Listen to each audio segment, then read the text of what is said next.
وہ تمہیں ان کی سزا دے گا، لہٰذا تمہارے انکار کا کوئی فائدہ نہیں ہے۔ آیت 30 دیکھیے، وَقِيلَ لِلَّذِينَ اتَّقَوْا مَاذَا أَنزَلَ رَبُّكُمْ قَالُوا خَيْرًا لِلَّذِينَ أَحْسَنُوا فِي هَٰذِهِ الدُّنْيَا حَسَنَةٌ وَلَدَارُ الْآخِرَةِ خَيْرٌ وَلَنِعْمَ دَارُ الْمُتَّقِينَ۔ ترجمہ سماعت فرمایا آیت 30 کا، اور پرہیزگار لوگوں سے کہا جائے گا تمہارے رب نے کیا نازل فرمایا ہے؟ وہ کہتے ہیں دنیا اور آخرت کی بھلائی اتاری ہے ان لوگوں کے لیے جو نیکی کرتے رہے، اس دنیا میں بھی بھلائی ہے اور آخرت کا گھر تو ضرور ہی بہتر ہے، اور پرہیزگاروں کا گھر کیا ہی خوب گھر ہے۔ سبحان اللہ۔ یہاں پر دیکھیے کہ ایمانداروں جو ہیں، جو ایمان والے ہیں، ایماندار لوگ ہیں، ان سے کہا جائے گا کہ تمہارے رب نے نبی صلی اللہ علیہ وسلم پر کیا نازل فرمایا؟ تو سب جواب دیں گے، کہیں گے ہمارے رب نے قرآن شریف نازل فرمایا جو تمام خوبیوں کا جامع ہے اور حسنات و برکات کا منبع ہے اور دینی اور دنیاوی اور ظاہری اور باطنی کمالات کا سرچشمہ ہے۔ اب اس آیہ مبارکہ کا جو شان نزول ہے، یہ عرب کے جو قبائل تھے حج کے دنوں میں رسول کریم صلی اللہ علیہ وآلہ وسلم کے حال کی تحقیق کے لیے مکہ مکرمہ قاصد بھیجتے تھے۔ یہ قاصد جب مکہ مکرمہ پہنچتے تو شہر کے داخلی راستوں پر انہیں کفار کے کرندے ملتے، جیسا کہ سابقہ بھی آیات میں گزر چکا ہے، میں نے بتا چکی ہوں۔ تو ان سے یہ قاصد جو ہے وہ رسول کریم صلی اللہ علیہ وسلم کا حال دریافت کرتے، تو وہ چونکہ لوگوں کو بہکانے پر مجبور ہی ہوتے تھے، اس لیے ان میں سے کئی جو ہے وہ کہتے ہیں کہ نبی کریم ساحر ہے، کوئی کہتا ہے کاہن ہے، کوئی کہتا ہے شاعر ہے، کوئی کہتے ہیں کذاب ہے، مجنون ہے۔ تو اس کے ساتھ یہ بھی کہہ دیتے کہ تم ان سے نہ ملنا یہی تمہارے حق میں بہتر ہے۔ تو اس پر قاصد کہتے ہیں کہ اگر ہم مکہ مکرمہ پہنچ کر ان سے ملے بغیر اپنی قوم کی طرف واپس ہوں تو ہم برے قاصد ہوں گے، اور ایسا کرنا قاصد کی منصبی جو فرائض کا ترک ہے وہ قوم کے ساتھ خیانت ہوگی۔ تو اس بات پر یہ بات آئی ہے۔ تو یہاں پر کہا جا رہا ہے للذین احسنوا فی ہذہ الدنیا، اس آیت کی تفسیر یہ بھی آتی ہے کہ جن لوگوں نے دنیا کی زندگی میں اچھے عمل کیے ہوں گے تو ان کے لیے آخرت میں اچھے اجر ہے۔ اچھے اجر سے مراد ثواب عظیم ہے، اور بعض مفسرین کے نزدیک اچھے اجر سے مراد کیا ہے کہ ان کی نیکیوں کا ثواب 10 سے لے کر 700 گنا تک بڑھا دیا جائے گا، بے حساب اجر عطا کیا جائے گا۔ اور اس کے بارے میں ایک اور تفسیر آتی ہے، وہ یہ ہے کہ جو لوگ ایمان لائے اور اچھے عمل کیے انہیں دنیا میں بھی اچھا اجر ملے گا۔ دنیا میں حاصل ہونے والی جو اچھے اجر کی صورت جو ہے نا، وہ یہ ہے کہ اللہ تعالیٰ مسلمانوں کے دلوں میں ان کی محبت اور عقیدت پیدا کر دے گا، مسلمان ان کے فضائل و مناقب بیان کریں گے اور ان کی عزت و تعظیم کریں گے۔ اولیاء کرام کے حوالے سے بطور خاص اس بات کا مشاہدہ ہے، اور قرآن مجید میں ہی اس ایک اور مقام پر نیک مسلمانوں کے بارے میں اللہ پاک نے ارشاد فرمایا ہے، ان الذین آمنوا وعملوا الصالحات سیجعل لهم الرحمن ودا، بے شک وہ جو ایمان لائے اور نیک اعمال کے عنقریب رحمان ان کے لیے لوگوں کے دلوں میں محبت پیدا کر دے گا۔ تو حدیث مبارکہ آتی ہے، ابو ہریرہ فرماتے ہیں کہ نبی کریم نے فرمایا کہ جب اللہ تعالیٰ کسی بندے سے محبت کرتا ہے تو حضرت جبرائیل کو ندا کی جاتی ہے کہ اللہ تعالیٰ فلاں بندے سے محبت رکھتا ہے، لہٰذا تم بھی اس سے محبت کرو۔ تو حضرت جبرائیل اس سے محبت کرتے ہیں، پھر حضرت جبرائیل آسمانی مخلوق میں ندا کرتے ہیں کہ اللہ تعالیٰ فلاں بندے سے محبت فرماتا ہے، لہٰذا تم بھی اس سے محبت کرو۔ تو چنانچہ جو آسمان والے بھی ہوتے ہیں وہ بھی اس آدمی سے زمین پر محبت کرنے لگتے ہیں، پھر زمین والوں کے دلوں میں ان کی جو محبت ہے، ان کی مقبولیت ہے، وہ اتار دی جاتی ہے۔ دنیا میں اچھا اجر ملنے کی یہ دوسری صورت ہے کہ اللہ تعالیٰ انہیں اس دنیا میں پاکیزہ زندگی عطا فرماتا ہے، فتح و کامیابی اور وسیع رزق عطا فرماتا ہے اور نعمتیں اتارتا ہے، اور اپنی محبت کے صلے میں کیا کرتا ہے، اپنی اور اپنے فرشتوں کی محبت اور دنیا میں جو ان کی محبتیں ہیں وہ دلوں میں اتار دیا کرتا ہے۔ آیت مبارکہ کے مضمون اور اس کے شان نزول سے یہ بھی معلوم ہو رہا ہے کہ نبی کریم صلی اللہ علیہ وسلم کے جو اوصاف ہے اس کو چھپانا کفار کا طریقہ ہے، جبکہ نبی کریم صلی اللہ علیہ وسلم کی عظمت و شان بیان کرنا صحابہ کرام کا طریقہ ہے۔ آیت نمبر 31 دیکھیے، ارشاد ہوتا ہے جنات عدن یدخلونها تجری من تحتها الانہار لهم فیہا ما یشاؤون کذالک یجزی اللہ المتقین، سدا بہار باغات ہیں جن میں وہ داخل ہوں گے، جن کے نیچے سے نہریں بہہ رہی ہوں گی، اور ان میں ان کے لیے جو کچھ وہ چاہیں گے میسر ہوگا۔ اس طرح اللہ پرہیزگاروں کو صلہ عطا فرماتا ہے۔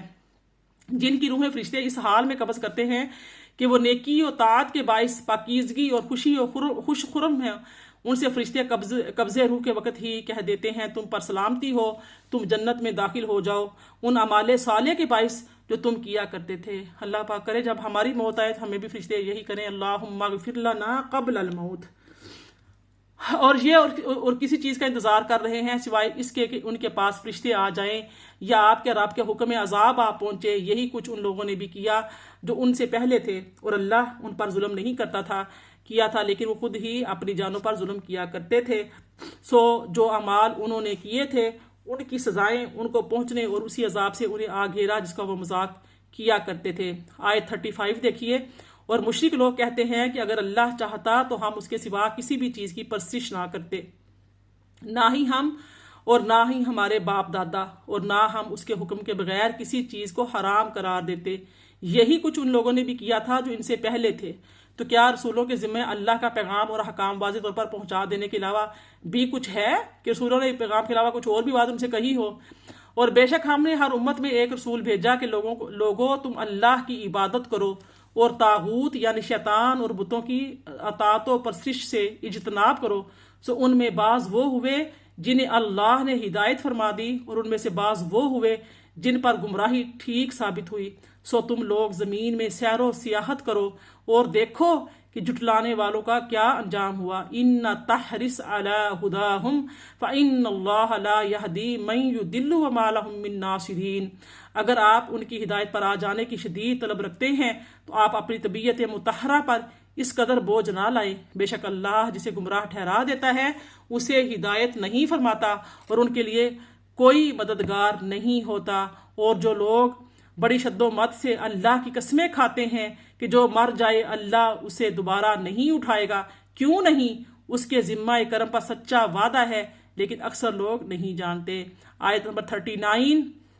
مردوں کو اٹھایا جانا اس لیے ہے تاکہ ان کے لیے وہ حق بات واضح کر دے جس میں وہ لوگ اختلاف کرتے ہیں، اور یہ کہ کافر لوگ جان لیں کہ حقیقت میں وہی جھوٹے ہیں.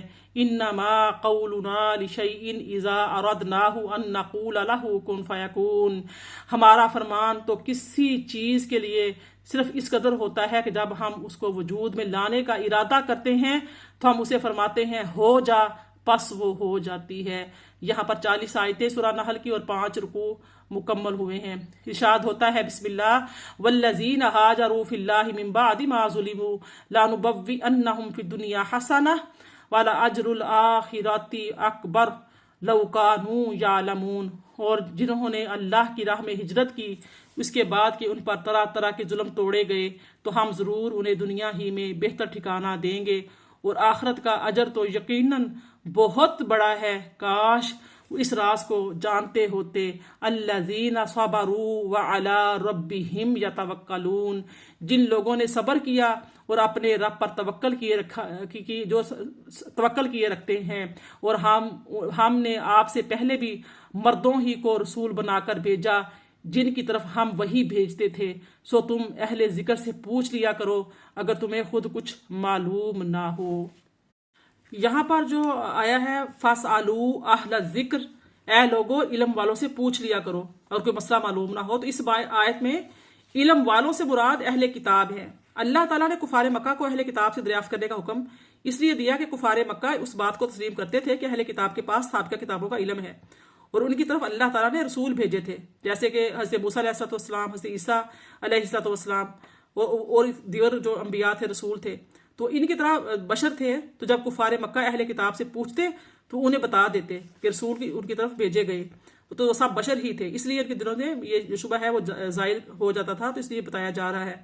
اس الفاظ کے جو عموم سے یہ بھی مراد ہو رہا ہے کہ جس مسئلے کا علم نہیں ہو اس کے بارے میں علماء کرام جو ہوتے ہیں ان کی طرف رجوع کرنا چاہیے. حضرت جابر رضی اللہ تعالیٰ روایت کرتے ہیں کہ نبی کریم صلی اللہ علیہ وسلم نے ایک شخص کی وفات کا سبب سن کر ارشاد فرمایا جب رخصت کے بارے میں انہیں معلوم نہ تھا تو انہوں نے پوچھا کیوں نہیں؟ کیونکہ جہالت کی بیماری کی شفا دریافت کرنا.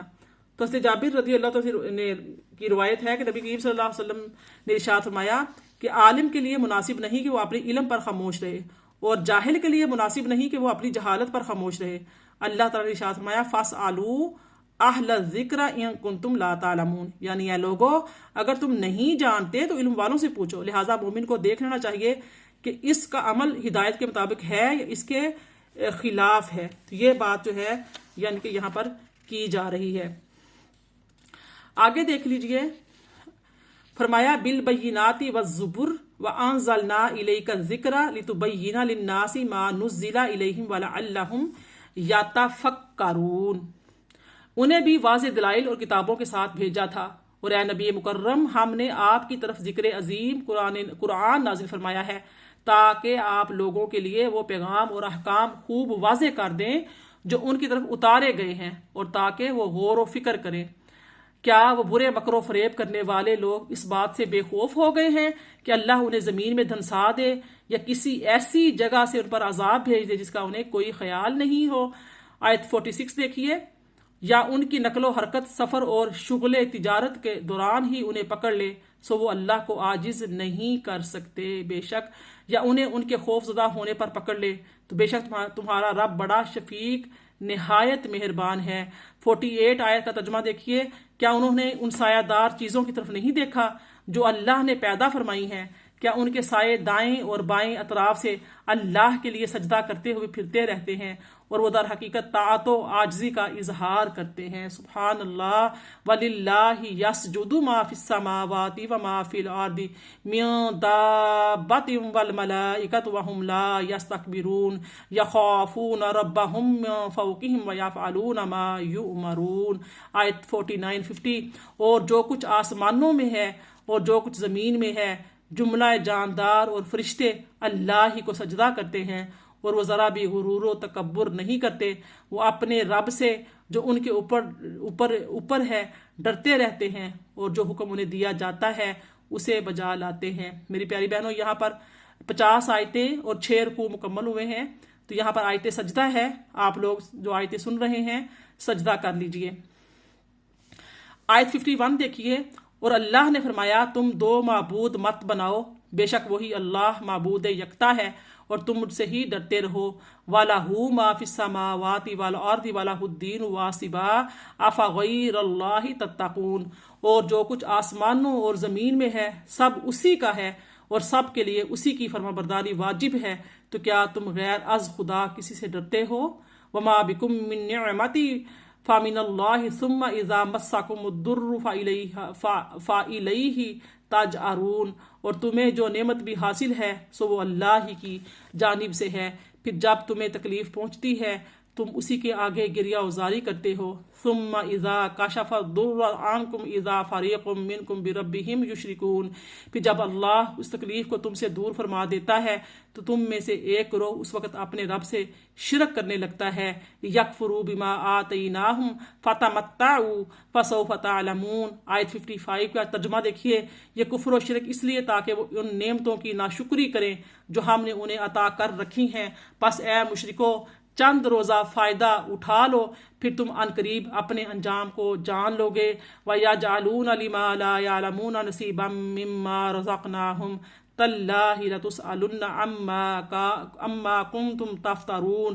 اور یہ ان بتوں کے لیے جن کی حقیقت کو وہ خود بھی نہیں جانتے، اس رزق میں سے حصہ مقرر کرتے ہیں جو ہم نے انہیں عطا کر رکھا ہے۔ اللہ کی قسم تم سے اس بہتان کی نسبت ضرور پوچھ گچھ کی جائے گی جو تم باندھا کرتے تھے۔ سورہ مائدہ میں ہم تفصیل سے پڑھ رہے ہیں۔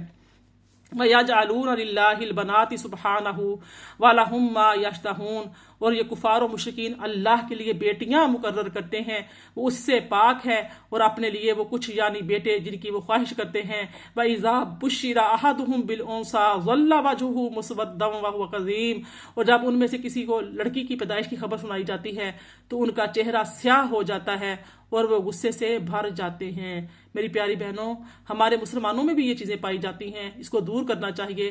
یہ بہت برا عمل ہے، بیٹی کی پیدائش پر منہ بسوڑ لینا، رنگ اڑا لینا، پریشان ہو جانا، یا بیٹی کا سن کر حمل کو ساکت کرنے کی کوشش کرنا، یہ سب بہت ہی بڑا گناہ ہے۔ فرمایا یتوارا من القوم من سوء ما بشر به ایمسکہ علی ہون ام یدسہ فی التراب الا ساء ما یحکمون۔ وہ لوگوں سے چھپا پھرتا ہے بزعم خواہش اس بری خبر کی وجہ سے جو اس سے سنائی گئی ہے۔ اب یہ سوچنے لگتا ہے کہ آیا اس ذلت اور رسوائی کے ساتھ زندہ رکھے یا اسے مٹی میں دبا دے، یعنی زندہ درگور کر دے۔ خبردار کتنا برا فیصلہ ہے جو وہ کرتے ہیں۔ دیکھو، لڑکی کا سن کر اس کو ضائع کرانے کا سوچنا، ایسی باتیں کرنا پہلے یہود و نصارہ کیا کرتے تھے۔ اب یہ چیزیں اللہ ماشاءاللہ مسلمانوں میں بھی ہیں، اس کو رفع کرنا چاہیے۔ للذین لا یؤمنون بالآخرۃ مثل السوء وللہ المثل الاعلی وہو العزیز الحکیم۔ 7 رکوع مکمل ہوئے، 60ویں آیت ہے۔ ان لوگوں کے جو آخرت پر ایمان نہیں رکھتے، یہ نہایت بری صفت ہے اور بلند تر صفت اللہ ہی کی ہے، اور وہ غالب اور حکمت والا ہے۔ سبحان اللہ۔ یعنی کہ کس چیز کا ایمان نہیں رکھتے؟ جو بیٹیوں کو یعنی کہ زندہ درگور کر دیا کرتے تھے اس وقت، اور آپ بھی جو بیٹیوں کو لے کر پریشان ہو جاتے ہیں، دوسری بیٹی پیدا ہوئی، تیسری پیدا ہوئی تو پریشان ہو گئے، تو ان کے لیے ہے کہ بہت ہی بری صفت ہے، بہت ہی برا یہ کام وہ لوگ کرتے ہیں جو آخرت پر یقین نہیں رکھتے، اللہ پر ایمان نہیں رکھتے، اور ان کو یہ خوف ہوتا ہے کہ کیسے ان کو کھلائیں گے پلائیں گے، کیا کریں گے۔ تو اس بارے میں، اور اگر اللہ لوگوں کو ان کے ظلم کے عوض فوراً پکڑ لیا کرتا تو اس زمین پر کسی جاندار کو نہ چھوڑتا، لیکن وہ انہیں مقررہ میعاد تک مہلت دیتا ہے، پھر جب ان کا مقرر وقت آ پہنچتا ہے تو وہ نہ ایک گھڑی پیچھے ہو سکتا ہے اور نہ آگے بڑھ سکتا ہے۔ وَيَجْعَلُونَ لِلَّهِ مَا يَكْرَهُونَ وَتَصِفُ أَلْسِنَتُهُمُ الْكَذِبَ أَنَّ لَهُمُ الْحُسْنَى لَا جَرَمَ أَنَّ لَهُمُ النَّارَ وَأَنَّهُمْ مُفْرَطُونَ۔ آیت 62 ہے۔ اور وہ اللہ کے لیے وہ کچھ مقرر کرتے ہیں جو اپنے لیے ناپسند کرتے ہیں، اور ان کی زبانیں جھوٹ بولتی ہیں کہ ان کے لیے بھلائی ہے، ہرگز نہیں۔ حقیقت یہ ہے کہ ان کے لیے دوزخ ہے، اور یہ دوزخ میں سب سے پہلے بھیجے جائیں گے اور اس میں ہمیشہ کے لیے چھوڑ دیے جائیں گے۔ اللہ کی قسم، یقیناً ہم نے آپ سے پہلے بھی بہت سی امتوں کی طرف رسول بھیجے، تو شیطان نے ان امتوں کے لیے ان کے برے اعمال آراستہ اور خوشنما کر دکھائے، سو وہی شیطان آج ان کا دوست ہے اور ان کے لیے دردناک عذاب ہے۔ اور ہم نے آپ کی طرف کتاب نہیں اتاری مگر اس لیے کہ آپ ان پر وہ امور واضح کر دیں جن میں وہ اختلاف کرتے ہیں، اور اس لیے کہ یہ کتاب ہدایت اور رحمت ہے اس قوم کے لیے جو ایمان لے آئی۔ واللہ انزل من السماء ماء فاحیا به الارض بعد موتها ان فی ذلک لآیۃ لقوم یسمعون۔ اور اللہ نے آسمان کی جانب سے پانی اتارا اور اس کے ذریعے زمین کو اس کے مردہ یعنی بنجر ہونے کے بعد زندہ یعنی سرسبز و شاداب کر دیا، بے شک اس میں نصیحت سننے والوں کے لیے نشانی ہے۔ یہاں پر سورہ نحل کے 8 رکوع اور 65 آیتیں کمپلیٹ ہوتی ہیں۔ وَإِنَّ لَكُمْ فِي الْأَنْعَامِ لَعِبْرَةً نُسْقِيكُم مِّمَّا فِي بُطُونِهِ مِن بَيْنِ فَرْثٍ وَدَمٍ لَبَنًا خَالِصًا سَائِغًا لِلشَّارِبِينَ۔ اور بے شک تمہارے لیے مویشیوں میں بھی مقام غور ہے، ہم ان کے جسموں کے اندر کی اس چیز سے جو آنتوں کے بعد مشمولات اور خون کے اختلاط سے وجود میں آتی ہے خالص دودھ نکال کر تمہیں پلاتے ہیں جو پینے والوں کے لیے فرحت بخش ہوتا ہے۔ وَمِن ثَمَرَاتِ النَّخِيلِ وَالْأَعْنَابِ تَتَّخِذُونَ مِنْهُ سَكَرًا وَرِزْقًا حَسَنًا إِنَّ فِي ذَلِكَ لَآیَةً لِقَوْمٍ یعقلون۔ اور کھجور اور انگور کے پھلوں سے تم شکر اور دیگر عمدہ غذائیں بناتے ہو، بے شک اس میں اہل عقل کے لیے نشانی ہے۔ 68 آیت۔ اور آپ کے رب نے شہد کی مکھی کے دل میں خیال ڈال دیا کہ تو بعض پہاڑوں میں اپنے گھر بنا اور بعض درختوں میں اور بعض چھپروں پہ بھی جنہیں لوگ چھت کی طرح اونچا بنا لیتے ہیں، پس تو ہر قسم کے پھلوں سے رس چوسا کر پھر اپنے رب کے سمجھائے ہوئے راستوں پر جو ان پھلوں اور پھولوں تک جاتا ہے جن سے تو نے رس چوسنا ہے، دوسری مکھیوں کے لیے بھی آسانی فراہم کرتے ہوئے چلا کر ان کی شکموں سے ایک پینے کی چیز نکلتی ہے، وہ شہد ہے جس کے رنگ جداگانہ ہوتے ہیں، اس میں لوگوں کے لیے شفا ہے، بے شک اس میں غور و فکر کرنے والوں کے لیے نشانی ہے۔ اور یہاں پہ 70 آیتیں اور 9 رکوع مکمل ہو رہے ہیں۔ سبحان اللہ۔ میری پیاری بہنوں، اس سے پہلے جو آیتیں گزری ہیں، اس سے پہلی آیتوں میں اللہ تعالیٰ نے گوبر اور خون کے درمیان سے صاف اور شفاف دودھ نکالنے، کھجور اور انگوروں کے پھلوں سے نبیذ اور اچھے رزق کے نکالنے کا ذکر فرمایا، جبکہ اب ان آیات میں مکھی سے شہد نکالنے کا ذکر فرمایا جس میں لوگوں کے لیے شفا ہے، اور یہ سب چیزیں اللہ تعالیٰ کی وحدانیت اور اس کی قدرت اور عظمت پر دلالت کرتی ہیں۔ اس آیت میں جو آیت نمبر 69 جو 68-69 میں پڑھی ہیں، تو اس میں بعد والی جو آیات کا جو خلاصہ ہے وہ یہ ہے کہ اللہ تعالیٰ نے شہد کی مکھی کے دل میں یہ بات ڈال دی کہ بعض پہاڑوں، درختوں، چھتوں میں گھر بنائے، پھر میٹھے، کڑوے، پھیکے ہر قسم کے پھلوں اور پھولوں میں سے کھائے اور ان کی تلاش میں اپنے رب کے بنائے ہوئے نرم اور آسان راستوں پر چلتی جائے جن کا اللہ تعالیٰ نے کے فضل سے اسے الہام کیا ہوا ہے۔ اللہ تعالیٰ نے کوئی بھی ایسی چیز پیدا نہیں کی جس کو الہام نہ کیا ہو۔ حتیٰ کہ اسے ان راستوں پر چلنا پھرنا جو ہے وہ دشوار نہیں، وہ کتنی ہی دور نکل جائے وہ کبھی بھی راستہ نہیں بھٹکتی، اپنے مقام پر واپس آ جاتی ہے۔ اس کے پیٹ سے ایک پینے کی چیز یعنی شہد سفید، زرد، سرخ رنگ کا بھی نکلتا ہے، اس میں لوگوں کے لیے شفا ہے، اور یہ نافع ترین دواؤں میں سے ہے اور بکثرت معجونوں میں شامل کیا جاتا ہے۔ تو بے شک اس میں فرمایا غور و فکر کرنے والوں کے لیے اللہ تعالیٰ کی قدرت و حکمت پر نشانی ہے، اور اس نے ایک کمزور اور ناتواں مکھی کو ایسی زیر کی جو ہے دانائی عطا فرمائی ہے اور ایسی پیچیدہ صنعتیں مرحمت کی ہیں کہ وہ پاک ہے اور اپنی ذات و صفات میں شریک سے منزہ ہے۔ اس غور و فکر کرنے والوں کو اس پر بھی تنبیہ ہو جاتی ہے کہ وہ اپنی قدرت کاملہ سے ایک ادنا ضعیف سی مکھی کو یہ صفت عطا فرماتا ہے کہ وہ مختلف قسم کے پھولوں اور پھلوں سے ایسے لطیف ملائی اجزاء حاصل کرے جن سے نفیس شہد بنے، جو نہایت خوشگوار ہوتے ہیں اور طاہر اور پاکیزہ ہوتے ہیں، فاسد ہونے اور سڑنے کی اس میں قابلیت نہیں ہوتی۔ جو قادر حکیم ایک مکھی کو اس شہد کے مادے جمع کرنے کی قدرت دیتا ہے، اور وہ اگر مرے ہوئے انسان کو منتشر اجزاء کو جمع کر دے تو اس کی قدرت سے کیا بعید ہے۔ مرنے کے بعد زندہ کیے جانے کو محال سمجھنے والے کس قدر احمق ہیں۔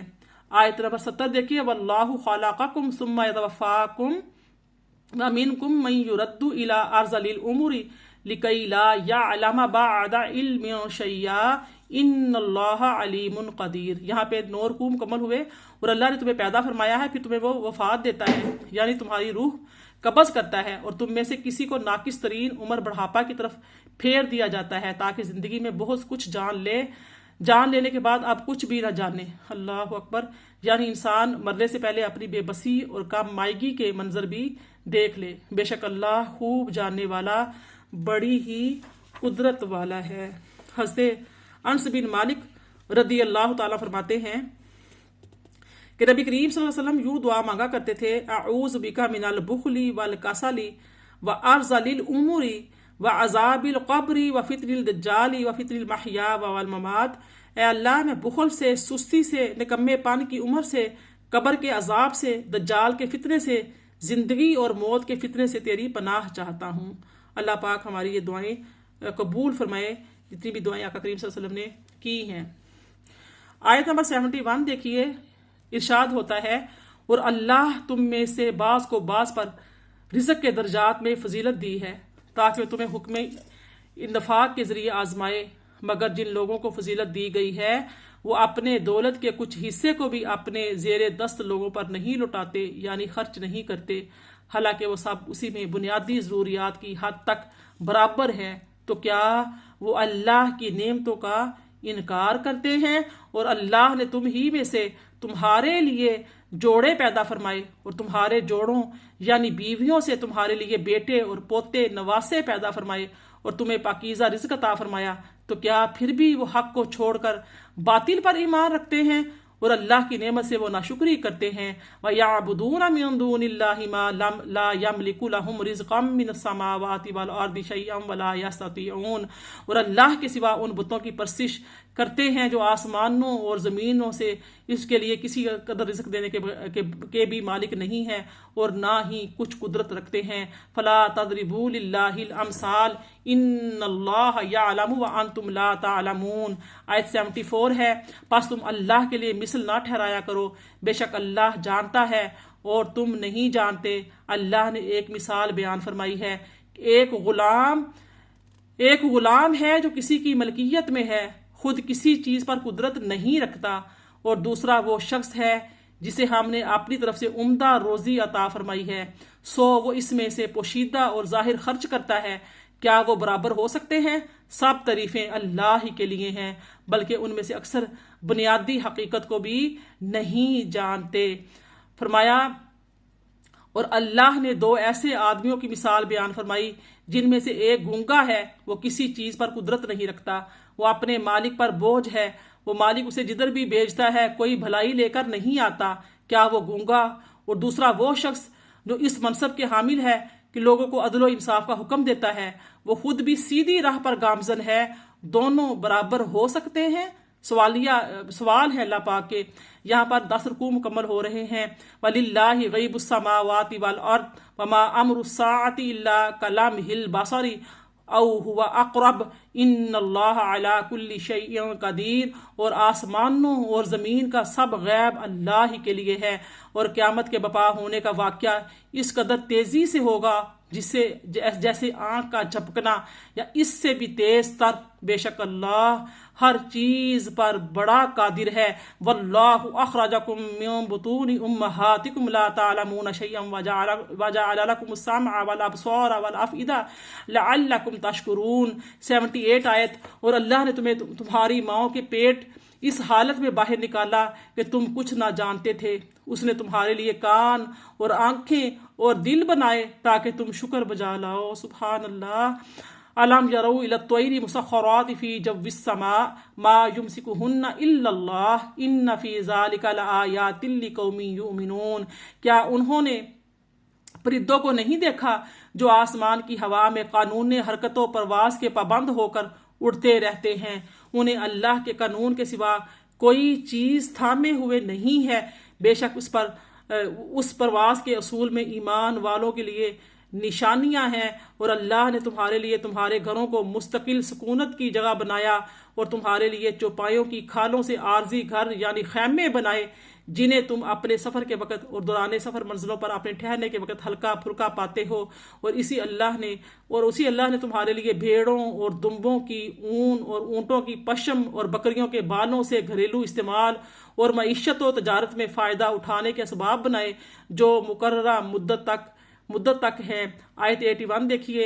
اور اللہ ہی نے تمہارے لیے اپنی پیدا کردہ کئی چیزوں کے سائے بنائے، اور اس نے تمہارے لیے پہاڑوں میں پناہ گاہیں بنائیں، اور اس نے تمہارے لیے کچھ ایسے لباس بنائے جو تمہیں گرمی سے بچاتے ہیں، اور کچھ ایسے لباس جو تمہیں شدید جنگ میں دشمن کے وار سے بچاتے ہیں.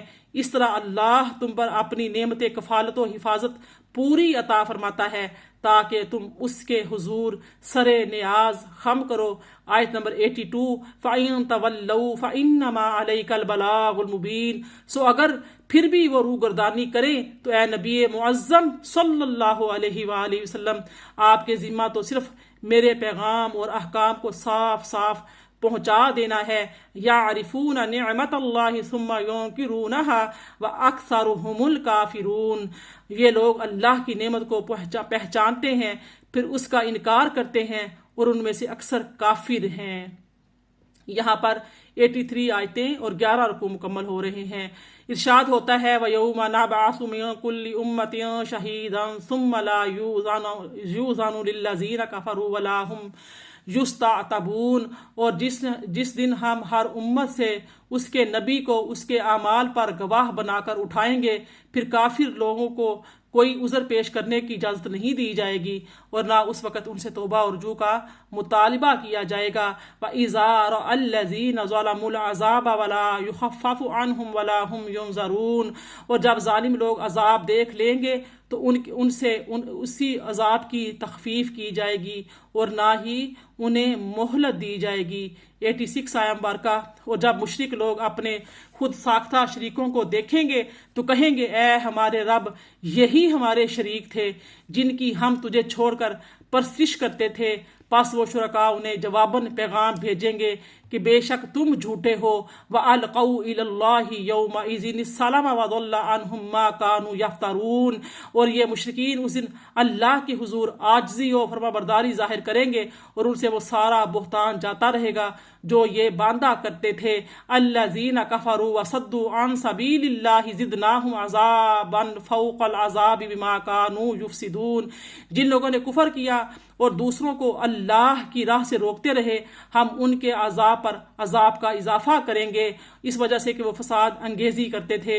اور یہ وہ دن ہوگا جب ہم ہر امت میں انہی میں سے خود ان پر ایک گواہ اٹھائیں گے. اور اے حبیب مکرم، ہم آپ کو ان سب امتوں اور پیغمبروں پر گواہ بنا کر لائیں گے اور ہم نے آپ پر وہ عظیم کتاب نازل فرمائی ہے جو ہر چیز کا بڑا واضح بیان ہے اور مسلمانوں کے لیے ہدایت اور رحمت اور بشارت ہے۔ یہاں سورہ نحل کی آیت 89 اور 12 رکوع مکمل ہوتے ہیں۔ ارشاد ہوتا ہے ان اللہ یامر بالعدل والاحسان وایتاء ذی القربى وینہی عن الفحشاء والمنکر والبغی یعظکم لعلکم تذکرون۔ بے شک اللہ ہر ایک کے ساتھ عدل اور احسان کا حکم فرماتا ہے اور قرابت داروں کو دیتے رہنے کا، اور بے حیائی اور برے کاموں اور سرکشی اور نافرمانی سے منع فرماتا ہے۔ وہ تمہیں نصیحت فرماتا ہے تاکہ تم خوب یاد رکھو وَأَوْفُوا بِعَهْدِ اللَّهِ إِذَا عَاهَدتُّمْ لَا تَنقُضُوا الْأَيْمَانَ بَعْدَ تَوْكِيدِهَا وَقَدْ جَعَلْتُمُ اللَّهَ عَلَيْكُمْ كَفِيلًا إِنَّ اللَّهَ يَعْلَمُ مَا تَفْعَلُونَ۔ اور تم اللہ کا عہد پورا کر دیا کرو، جب تم عہد کرو اور قسموں کو پختہ کر لینے کے بعد انہیں مت توڑا کرو، حالانکہ تم اللہ کو اپنے آپ پر ضامن بنا چکے ہو۔ بے شک اللہ خوب جانتا ہے جو کچھ تم کرتے ہو، اور اس عورت کی طرح نہ ہو جاؤ جس نے اپنا سوت مضبوط کات لینے کے بعد توڑ کر ٹکڑے ٹکڑے کر ڈالا۔ تم اپنی قسموں کو اپنے درمیان فریب کاری کا ذریعہ بناتے ہو تاکہ اس طرح ایک گروہ دوسرے گروہ سے زیادہ فائدہ اٹھانے والا ہو جائے۔ بات یہ ہے کہ اللہ بھی تمہیں اس کے ذریعے آزماتا ہے، اور وہ تمہارے لیے قیامت کے دن اور ان باتوں کو ضرور واضح فرما دے گا جن میں تم اختلاف کیا کرتے ہو۔ یہاں پہ 92 میں کتنی پیاری مثال دی گئی ہے، اس کو سمجھتے ہیں۔ پیاری بہنوں، یہ جو آیا مبارکہ ہے 92، اس میں جو فرمایا کہ تم اس عورت کی طرح نہ ہو جو، یعنی کہ یہاں پر معاہدے اور قسمیں توڑنے کا مرا فرمایا جا رہا ہے کہ اپنے معاہدے نہ توڑو، اپنی قسمیں نہ توڑو۔ فرمایا کہ اس عورت کی طرح نہ ہو جانا جس نے اپنی سوت مضبوطی کے بعد، یعنی کہ کاٹنے کے بعد کیا کیا، ریزہ کر دیا۔ یہ جو ہے نا، مکہ مکرمہ میں ربطہ بنت عمرو نامی ایک عورت تھی جس کی طبیعت میں بہت وہم تھا اور عقل میں بڑا فطور تھا۔ وہ دوپہر تک محنت کر کے سوت کاتا کرتی تھی اور اپنی نوکرانیوں سے بھی کتواتی تھی، اور دوپہر کے وقت اس کاتے ہوئے سوت کو توڑ کر ریزہ کاٹ ڈالتی اور باندیوں سے بھی تڑوا دیتی۔ تو یہی اس کا معمول تھا۔ اس آیا مبارکہ کا بھی معنی یہی ہے کہ اپنے عہد جو ہیں ان کو توڑ کر اس عورت کی طرح بیوقوفی نہ کرو۔ تتخذون ایمانکم دخلا بینکم، ایسا نہ ہو کہ تم اپنی قسموں کو اپنے درمیان دھوکے اور فساد کا ذریعہ بنا لو۔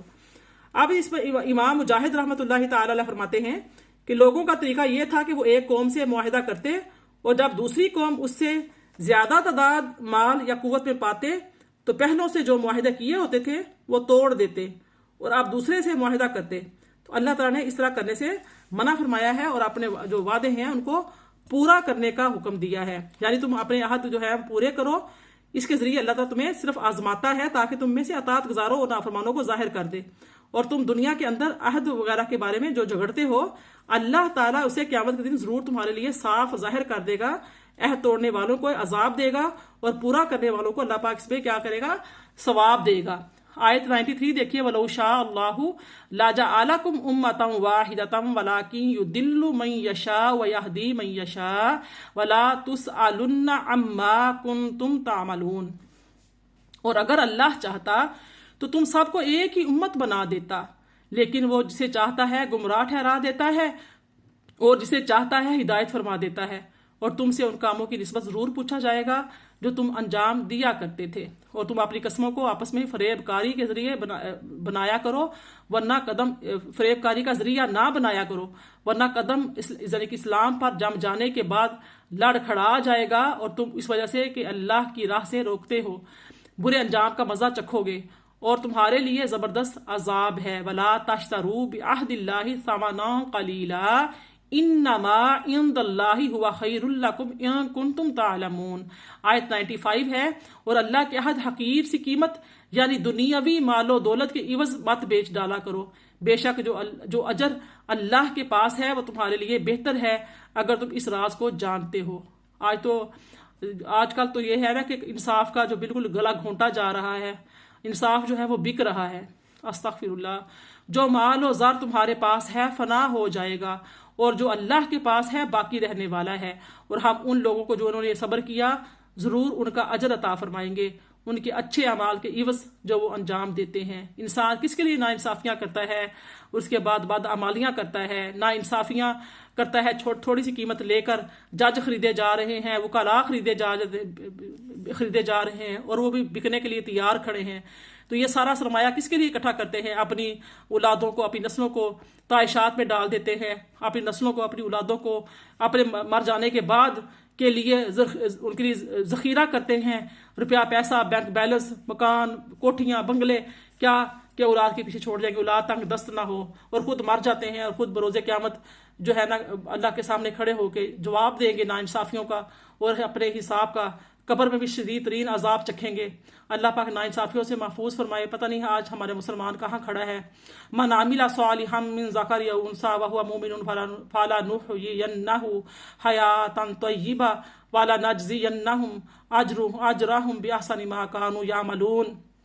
97 آیت ہے، جو کوئی نیک عمل کرے خواہ مرد ہو یا عورت، جب کہ وہ مومن ہو تو ہم اسے ضرور پاکیزہ زندگی کے ساتھ زندہ رکھیں گے اور انہیں ضرور ان کا اجر بھی عطا فرمائیں گے ان اچھے اعمال کے عوض جو وہ انجام دیتے تھے۔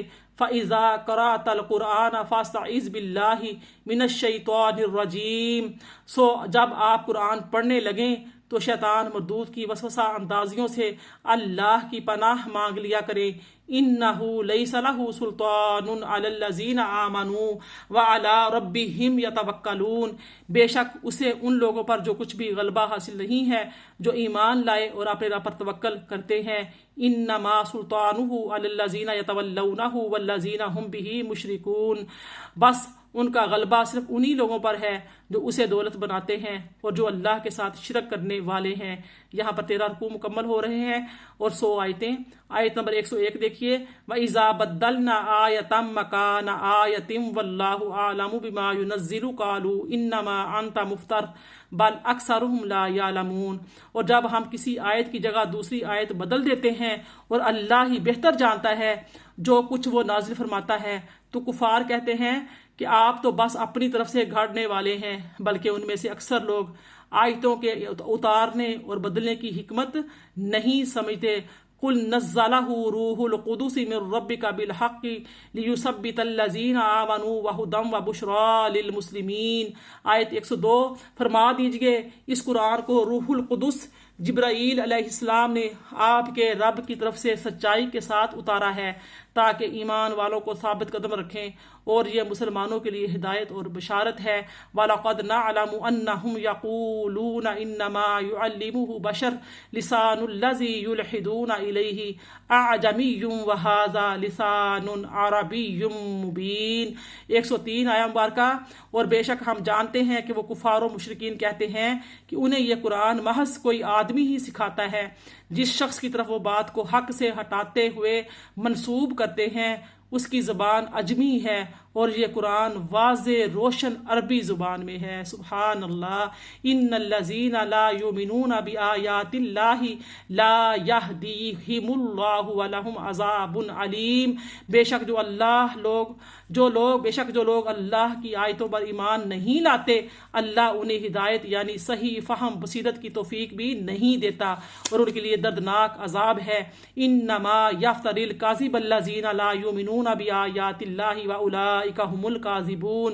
بے شک جھوٹی افطرا پردازی بھی وہی لوگ کرتے ہیں جو اللہ کی آیتوں پر ایمان نہیں لاتے، اور وہی لوگ جھوٹے ہیں۔ جو شخص اپنے ایمان لانے کے بعد کفر کرے سوائے اس کے جسے انتہائی مجبور کر دیا گیا، مگر اس کا دل بدستور ایمان سے مطمئن ہے، لیکن ہاں وہ شخص جس نے دوبارہ شرع صدر کے ساتھ کفر اختیار کیا سو ان پر اللہ کی طرف سے غضب ہے اور ان کے لیے زبردست عذاب ہے۔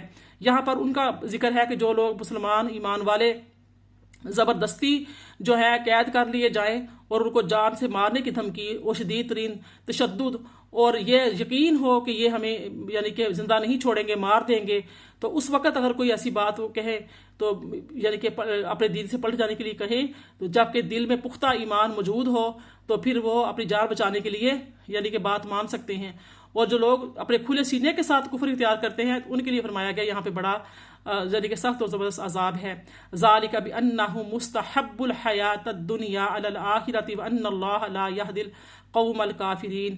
آیت 107 ہے، یہ اسی وجہ سے کہ انہوں نے دنیاوی زندگی کو آخرت پر عزیز رکھا، اور اس لیے کہ اللہ کافروں کی قوم کو ہدایت نہیں فرماتا۔ اولئک الذین طبع اللہ علی قلوبہم وسمعہم وابصارہم واولئک هم الغافلون۔ یہ وہ لوگ ہیں کہ اللہ نے ان کے دلوں پر، ان کے کانوں پر، ان کی آنکھوں پر مہر لگا دی ہے، اور یہی لوگ ہی آخرت کے انجام سے غافل ہیں۔ لا جرم انہم فی الآخرۃ هم الخاسرون۔ یہ حقیقت ہے کہ بے شک یہی لوگ آخرت میں خسارہ اٹھانے والے ہیں۔ ثم ان ربک للذین ہاجروا من بعد ما فتنوا ثم جاہدوا وصبروا ان ربک من بعدها لغفور الرحیم۔ 110 آیتیں 14 کو مکمل ہو رہے ہیں۔ ترجمہ سماعت فرمائیں۔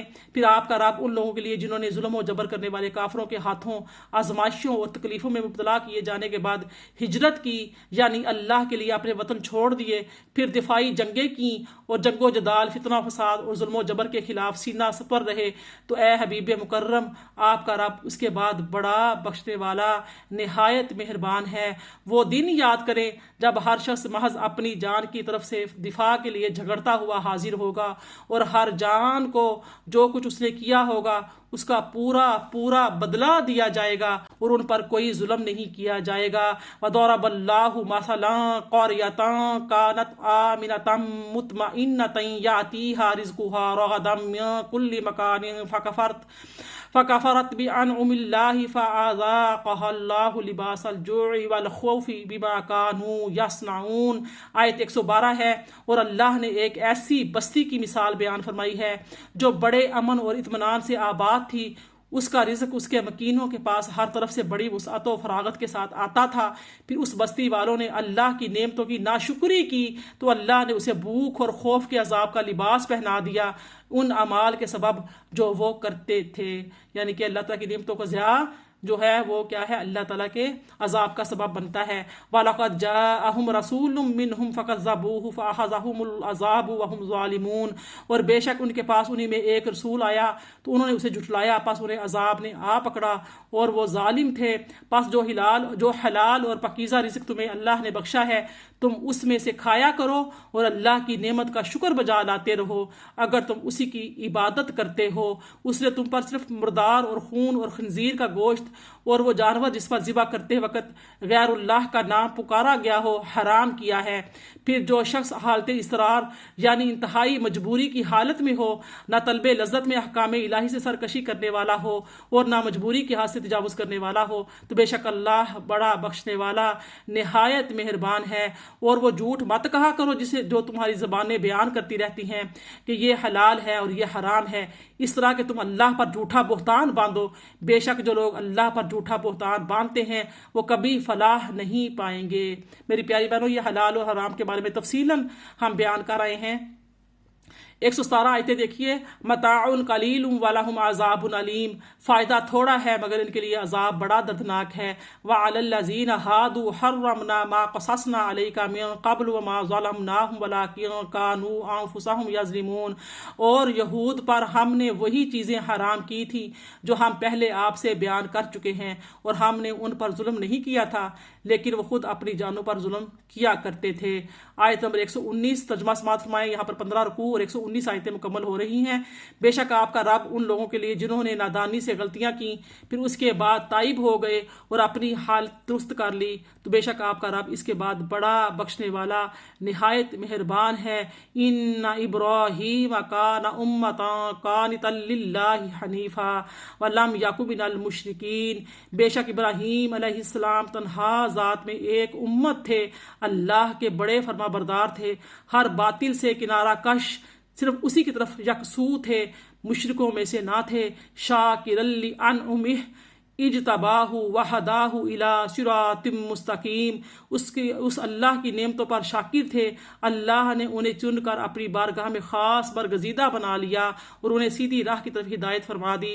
وآتیناہ فی الدنیا حسنہ وانہ فی الآخرۃ لمن الصالحین۔ اور ہم نے اسے دنیا میں بھی بھلائی عطا فرمائی اور بے شک وہ آخرت میں بھی صالحین میں سے ہوں گے۔ ثم اوحینا الیک ان اتبع ملۃ ابراہیم حنیفا وما کان من المشرکین۔ پھر اے حبیب مکرم ہم نے آپ کی طرف وحی بھیجی کہ آپ ابراہیم علیہ السلام کے دین کی پیروی کریں جو ہر باطل سے جدا تھے اور وہ مشرکوں میں سے نہ تھے۔ انما جعل السبت علی الذین اختلفوا فیہ وان ربک لیحکم بینہم یوم القیامۃ فیما کانوا فیہ یختلفون۔ ہفتے کا دن صرف انہی لوگوں پر مقرر کیا گیا تھا جنہوں نے اس میں اختلاف کیا، اور بے شک آپ کا رب قیامت کے دن ان کے درمیان ان باتوں کا فیصلہ فرما دے گا جن میں وہ اختلاف کیا کرتے تھے۔ اے رسول معظم، آپ اپنے رب کی راہ کی طرف حکمت اور عمدہ نصیحت کے ساتھ بلائیے اور ان سے بحث بھی ایسی انداز سے کیجیے جو نہایت حسین ہو۔ بے شک آپ کا رب اس شخص کو بھی خوب جانتا ہے جو اس کی راہ سے بھٹک گیا، اور وہ ہدایت یافتہ لوگوں کو بھی خوب جانتا ہے۔ وَإِنْ عَاقَبْتُمْ فَعَاقِبُوا مِثْلَ مَا عُوقِبْتُمْ بِهِ وَلَئِنْ صَبَرْتُمْ لَهُوَ خَيْرٌ لِلصَّابِرِينَ۔ تو اتنی ہی سزا دو جس قدر تکلیف تمہیں دی گئی تھی، اور اگر تم صبر کرو تو یقیناً وہ صبر کرنے والوں کے لیے بہتر ہے۔